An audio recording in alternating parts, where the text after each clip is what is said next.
Le soir du 31 décembre 1974, le président Gerald Ford a signé une loi dont la plupart des Américains n'avaient jamais entendu parler.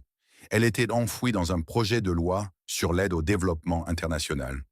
Il n'y avait ni caméra, ni cérémonie, ni déclaration de la Maison-Blanche au-delà d'un bref avis officiel citant l'autorité légale utilisée pour prendre cette mesure. Ce que Ford a signé ce soir-là a mis fin à un crime fédéral vieux de 41 ans. À partir de minuit, pour la première fois depuis l'ordre exécutif 602 de Franklin Roosevelt en avril 1933, un citoyen américain pouvait légalement posséder de l'or. Pas des bijoux en or, pas des pièces d'or ayant une valeur numismatique, mais de l'or en lingots, des barres d'or et de l'or sous n'importe quelle forme et en toute quantité qu'il pouvait se permettre, sans licence fédérale requise et sans déclaration à aucune agence gouvernementale. L'homme le plus responsable de ce moment n'était pas Gerald Ford.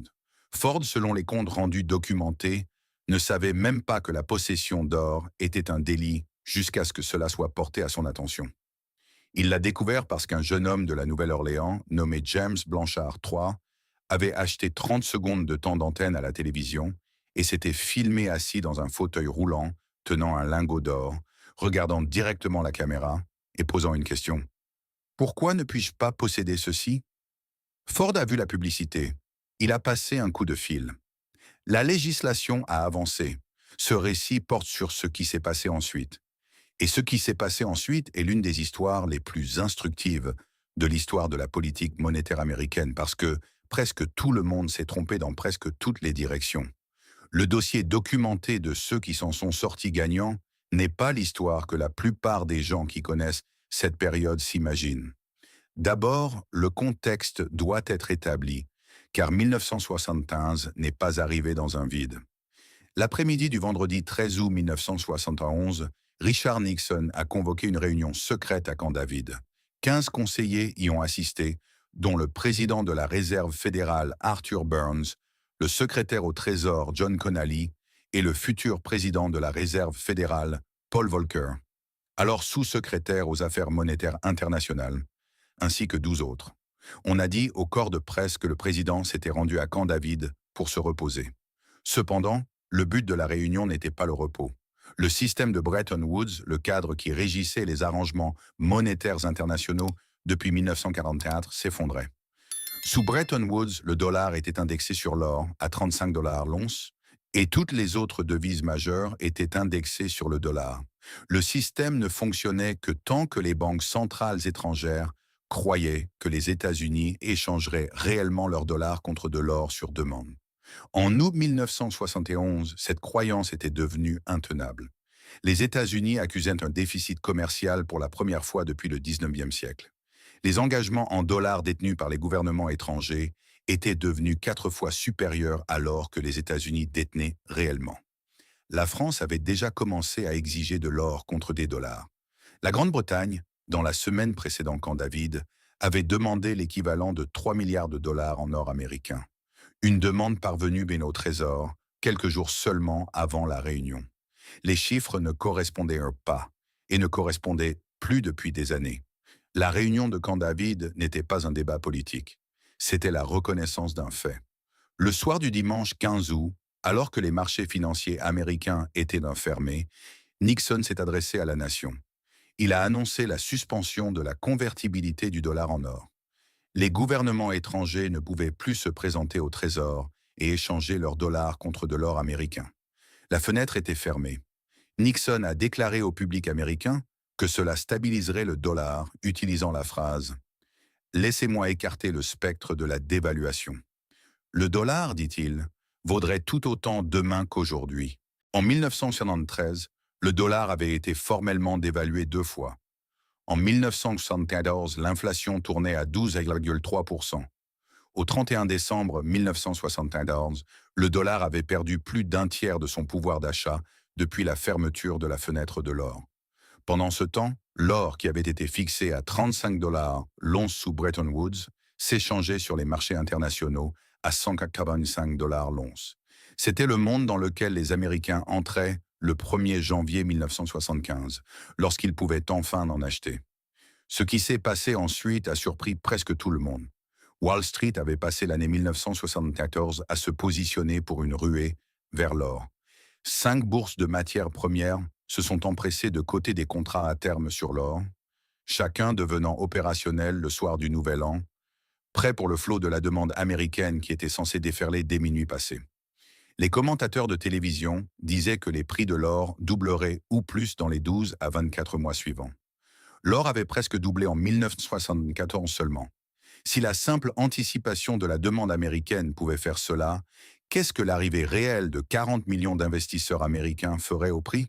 La réponse s'est avérée être presque rien. Le New York Times a documenté les résultats 12 mois plus tard. La chaîne de grands magasins Hess, en Pennsylvanie, a vendu 200 onces d'or le premier jour, puis s'est retirée entièrement du secteur. La Republic National Bank a vendu moins d'or sur toute l'année 1975 qu'elle n'en avait vendu en 1974, quand la possession d'or était encore illégale. Merrill Lynch a rapporté n'avoir vendu que 25 à 30% des lingots d'or qu'elle avait projeté de vendre en 1975. L'analyse de marché du Fonds monétaire international elle-même, publiée en 1978, était précise sur ce qui s'était passé. Le prix de l'or a chuté de 30 $ l'once au cours des 7 premiers jours de janvier 1975. Les personnes qui avaient accumulé de l'or tout au long de 1974 en prévision d'une demande d'achat américaine massive, et elles existaient sur les marchés internationaux à Londres, Zurich et Francfort, ont vendu face à la déception.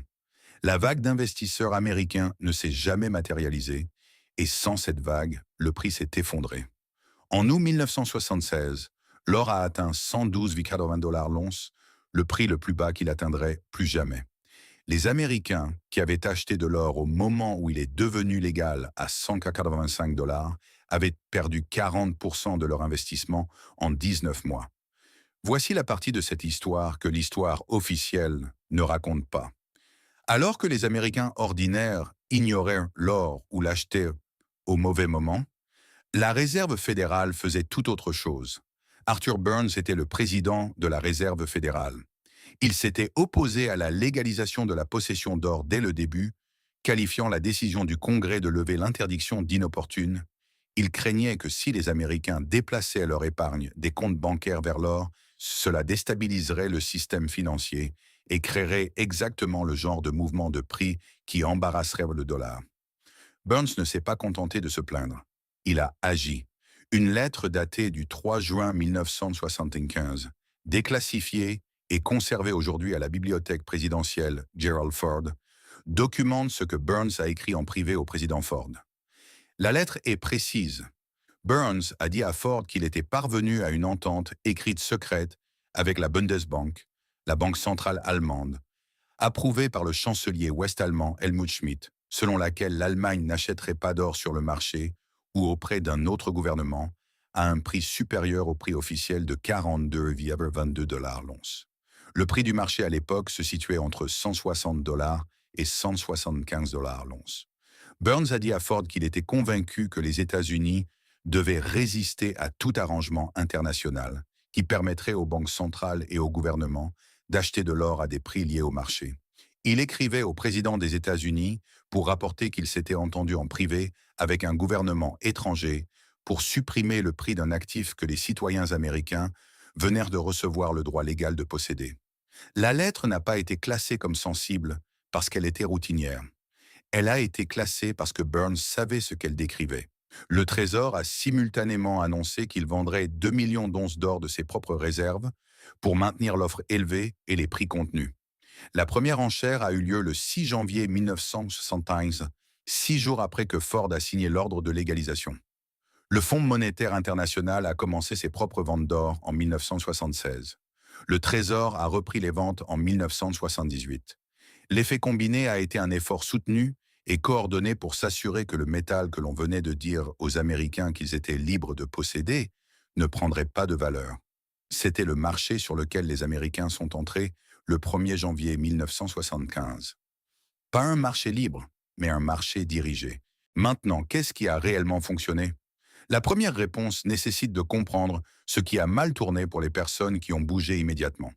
Elson n'avait pas tort sur la thèse sous-jacente. Le dollar avait été avili. L'inflation était réelle. Le système monétaire a été fondamentalement altéré par la fermeture de la fenêtre de l'or. Chacune de ces choses a été vraie et est restée vraie tout au long de la décennie. Ce sur quoi elles se sont trompées, c'est le moment et le mécanisme. Elles ont supposé que la légalisation se traduirait immédiatement par une appréciation du prix. Cela n'a pas été le cas parce que le marché avait déjà intégré la demande américaine attendue, que la demande n'est pas apparue à l'heure prévue, et parce que Burns et le Trésor vendaient activement lors de chaque poussée des prix. Les gens qui s'en sont sortis gagnants sont ceux qui ont acheté pendant la phase de désespoir.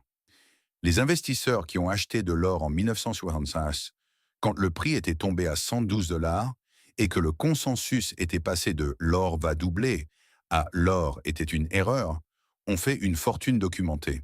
L'or est passé de 112 dollars en août 1976 à 850 dollars en janvier 1980, un gain de plus de 650% en 3 ans et demi.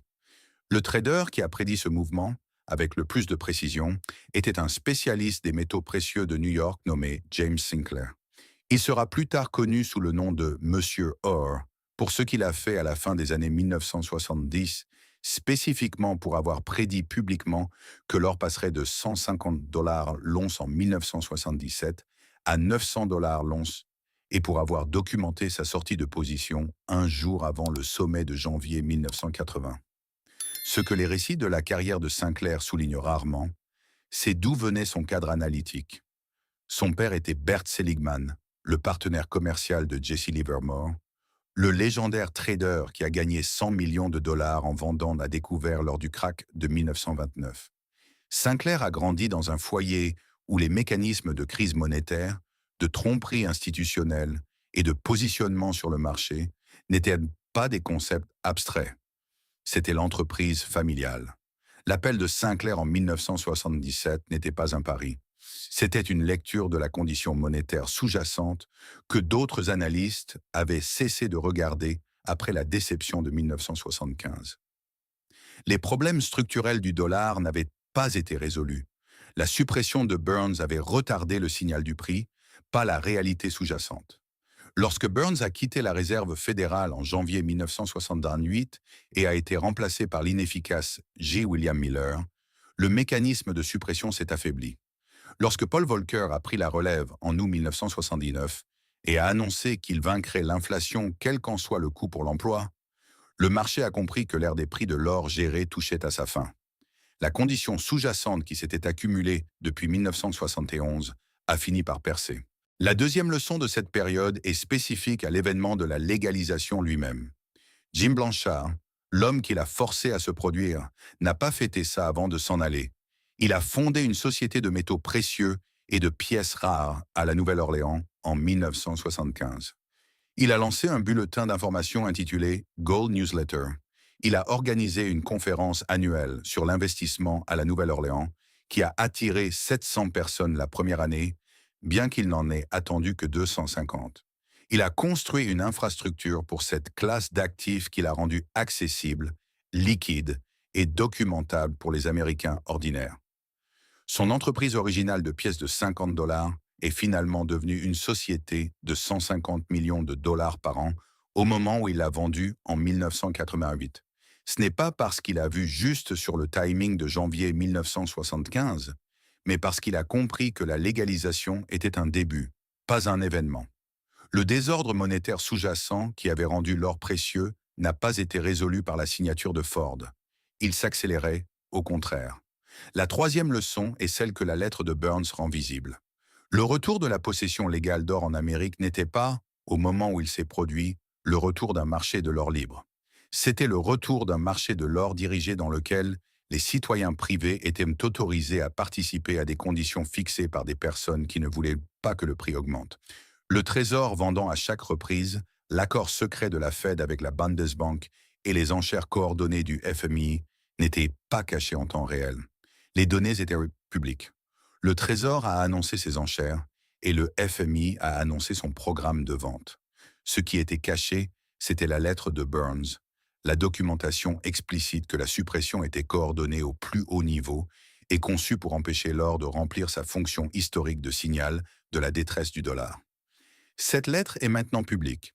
Elle se trouve à la bibliothèque présidentielle Ford à Ann Arbor, Michigan, dans la boîte 23 des White House Central Files, sous le dossier Finance de E9. Tout le monde peut la lire. L'histoire officielle de la légalisation de l'or en 1974 est simple. Le gouvernement a rétabli un droit qui avait été suspendu lors d'une urgence.